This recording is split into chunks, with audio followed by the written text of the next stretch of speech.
प्रभु यीशु मसीह के मधुर और मीठे नाम में आज दिनांक 5 मार्च दिन शनिवार को हम आप सबका यीशु मसीह के नाम से स्वागत करते हैं। आज के दिन के लिए जो वचन है वो लिया गया है भजन संहिता की पुस्तक उसका 18 अध्याय उसका 28 पद। वचन इस प्रकार से कहता है, हाँ तू ही मेरे दीपक को जलाता है, मेरा परमेश्वर यहोवा मेरे अंधियारे को उजियाला कर देता है। प्रभु में मेरे प्रिय लोगों, जब हम इस वचन को पढ़ते हैं तो हमें और आपको ये ज्ञात होता है कि दाऊद किस गंभीरता से प्रभु से प्रार्थना कर रहा है, उपासना कर रहा है और किस प्रकार से कहता है कि हाँ प्रभु, आप ही हैं जो हमारे दीपक को जलाते हैं, उसको उजियाला करते हैं, हमारे जीवनों को आशीषमय बनाते हैं। और ये वास्तव में बहुत ही अद्भुत प्रार्थना है।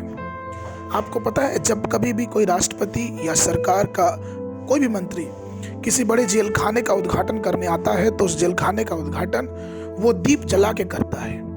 यह दीप जलाना इस बात का प्रतीक होता है कि चूंकि यह जगह उन सब लोगों के लिए है जो समाज में दुष्टता का काम करते हैं, लेकिन फिर भी एक आशा है कि यहाँ से भी दीपक की रोशनी निकल के बाहर आ सकती है। ठीक उसी प्रकार से मनुष्य ने अपने जीवन को अंधकार से भर लिया है और भौतिक रूप से मनुष्य ने अंधकार से बचने के लिए कई प्रकार के दीपक का आविष्कार कर दिया है।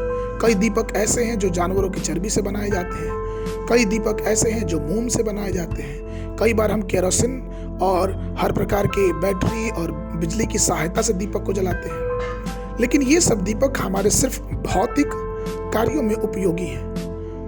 परमेश्वर ने जब पृथ्वी की रचना की तो उसने देखा कि पृथ्वी कैसे बिडोल और सुनसान पड़ी है, और फिर परमेश्वर ने जो सबसे पहला पद या फिर यूं कहें कि वचन जो उसने बोला वो ये था कि प्रकाश हो जाए, और सिर्फ उसके कहने से प्रकाश हो गया, अंधियारा जाता रहा। और इसलिए तो दाऊद भी अपने वचन में इसलिए कहता है कि प्रभु दीपक जला के मेरे जीवन के अंधियारे को उजियाले में बदल दे, क्योंकि वो जानता था कि पाप की अंधेरी दुनिया, पाप में पड़ा हुआ आत्मा जीवन किस प्रकार से असफलताओं और अंधेरे, श्राप और दुष्टात्माएं और अलग अलग बुरी बुरी बातों में जकड़ा रहता है। जब हम या आप किसी प्रकार के पाप और अधर्म में फंसे रहते हैं, इसका यह मतलब है कि परमेश्वर से हम अपने आप को दूर रखते हैं। जिस प्रकार से यशायाह नबी की पुस्तक उसका 59 अध्याय उसके दूसरे पद में वचन इस प्रकार कहता है, परंतु तुम्हारे अधर्म के कामों ने तुमको तुम्हारे परमेश्वर से अलग कर दिया और तुम्हारे पापों के कारण उसका मुंह तुमसे ऐसा छिपा कि वो नहीं सुनता। वास्तव में प्रभु मेरे प्रिय लोगों, हमारे जो पाप है, अधर्म है, वही हमको हमारी प्रार्थनाओं का उत्तर देने में रुकावट का कारण बनते हैं। इसलिए आइए हम अपने जीवन में परमेश्वर के प्रकाश को, परमेश्वर के उजियाले को चमकने दें और अपने जीवन को इस योग्य करें कि परमेश्वर हमारे जीवन को दीपक के रूप में जलाए, जिससे हमारी रोशनी को देख के और भी बहुत से लोग परमेश्वर की सच्चाई, परमेश्वर के प्रेम को पहचानने और जानने वाले हो सके।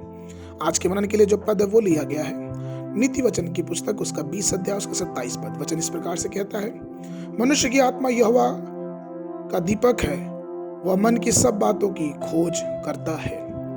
दिन में बाइबल पढ़ने के लिए गिनती की पुस्तक उसका 34, 35 और 36 अध्याय, और संध्या के समय मरकुस रचित सुसमाचार उसका 9 अध्याय 30 पद से लेकर 50 पद तक। परमेश्वर आप सबको आशीष देवे।